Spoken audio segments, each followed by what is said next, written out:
Nuova violentissima rissa tra via Trento e via Monte San Michele, poco dopo le 19 di martedì. Ad avere la peggio un giovane nordafricano finito a terra con una ferita al volto provocata da un coccio di bottiglia. Numerose le chiamate alle forze dell'ordine da parte dei residenti, ormai abituati allo spettacolo di risse tra diverse etnie per il controllo del territorio.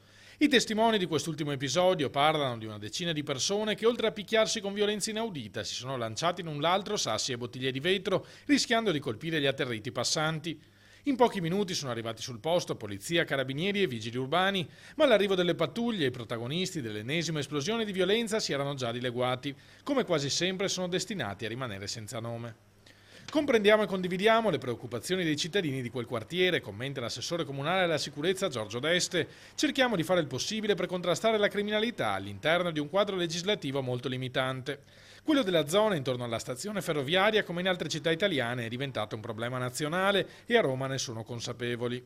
Si stanno facendo più e più tavoli anche al Dipartimento, al Ministero, proprio in ordine ai problemi che riguardano quest'area, che hanno bisogno di soluzioni concrete e di un aiuto proprio di governo per favorire, insomma, una soluzione al più presto rapida.